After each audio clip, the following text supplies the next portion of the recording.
Je m'appelle Marie Coudert et je réponds aux questions des paysans. Je suis brocanteuse et je vends que des objets anciens et en plus en particulier des anciennes lettres d'enseigne que je décroche toute l'année. Par hasard, en allant au puces et en s'intéressant aux enseignes et en demandant combien elles coûtent et en se disant pourquoi pas aller en chercher par moi-même vu que ça coûte très cher. J'ai demandé s'ils étaient intéressés pour en acheter et tout le monde en cherchait. Donc le lendemain j'en ai trouvé sur le chantier d'à côté de chez moi et encore et encore et encore. Moi je les décroche qu'en Ile-de-France parce que je fais tout à vélo avec une carriole et avec un plan de Paris, un stabilo. Je connais toutes les rues d'Ile-de-France. Tout est noté, tout le monde a mon numéro s'il veut changer leur enseigne. Même si je me balade dans la voiture par hasard, je ressens l'enseigne avant de la voir. Je sais qu'il y aura une pharmacie à tel angle, je ne sais pas pourquoi, je la ressens.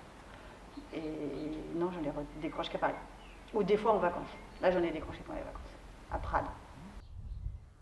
Ça m'est complètement égal, c'est une question plutôt de typo et de charme de la lettre. Évidemment, quand en cursive, c'est-à-dire tout attaché, on a un confiserie, c'est bien mieux qu'un charcuterie. Enfin, dans l'esprit en ce moment, je sais pas, les bonbons c'est plus mieux que la charcuterie. En fait, les lettres qui sont les plus intéressantes, c'est celles qui sont en zinc des années 50. Et dans les années 50, ils étaient à la page et ils utilisaient des typos hyper reconnaissables, toutes qui ont été créées par le même mec la plupart du temps. C'est Escofon.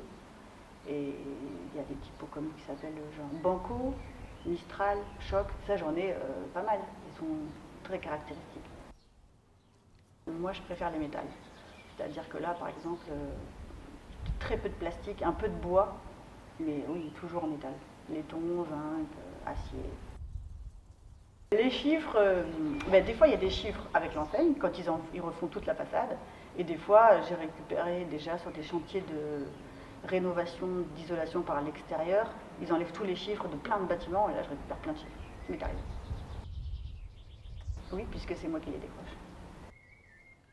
L'anecdote, ça raconte aussi pour comment j'en suis venue là, et ça répond un peu plus à la question du début, c'est que, par exemple, je suis allée à Vernet-les-Bains il y a 4 ans, et j'étais persuadée que j'étais déjà venue là, parce que je savais qu'il y aurait la boulangerie qui serait comme ça, que la charcuterie serait comme ça. Ma mère était là, et je lui ai dit, mais je suis déjà venue ici, et elle me dit, mais franchement, jamais. Et au bout de 3 jours de vacances, elle a dit, si, t'es venue là, on est venu à un vernissage quand t'avais 10 ans. Donc en fait, les lettres, je les repère depuis toujours, faut croire. Oui, il en reste. De moins en moins. Là, il y en a beaucoup, mais c'est pas du tout ma philosophie. C'est-à-dire qu'à Paris, quand on enlève une enseigne, on la sauve. Quand on l'enlève en province, on dénature le village, puisque personne n'y touche. Ah oui, il y a des villages fantômes. Puis après, ça dépend des villes.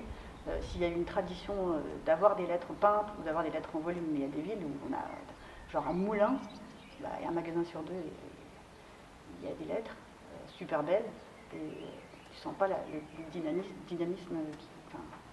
il y aurait du travail là-bas.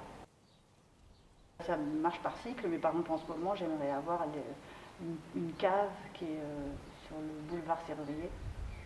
Et ils ont mon nom et le chantier a commencé, il s'est arrêté pendant le Covid. Et donc j'espère que je les aurai. J'y vais tous les 3 jours vérifier s'ils sont là ou pas les mecs de chantier. Parce que rien ne certifie que tu les auras même si tu as tout fait pour. Il faut jamais lâcher. Ce qui est drôle, c'est le montage justement électrique de ces enseignes-là, c'est que quand elles pètent, c'est toujours Monob qui survit et pas Opry, et c'est toujours McDo qui survit et pas Nald. Donc ils ont dû faire exprès. Oui, nous y sommes, c'est dans le 12e. Je l'ai encore pour quelques temps, mais je suis obligée de partir parce que l'espace est vendu. Donc j'en recherche un de nouveau pour très bientôt. Si vous avez un super plan dans Paris Intramuros ou petite ceinture nord-est, je suis preneuse. Il y en a pas mal, il y a mon vélo, la carriole qui va avec, l'échelle et un tournevis. Il y a un lieu qui est super, il n'y a jamais personne. Alors si j'en parle, c'est un peu con parce que du coup il va y avoir plus de monde, mais il est vraiment exceptionnel. C'est les jardins de l'école du Breuil. C'est une école d'horticulture dans le bois de Vincennes. C'est 6 hectares accessibles toute l'année, il n'y a jamais personne, c'est hyper beau. Comme je suis un peu monotache et que je suis vraiment dans le recyclage tout le temps, parce que même si je fais les enseignes, je fais aussi les objets et des débarras d'appartements et tout ça, j'aurais envie de dire Emmaüs Défi, puisqu'ils font quand même un super boulot. Tout ce qu'ils récupèrent, ça part pas dans le cycle des poubelles. Et il faut y aller acheter pour qu'ils aient plus de place et encore recycler. Pourquoi j'ai accepté de répondre à Paysan?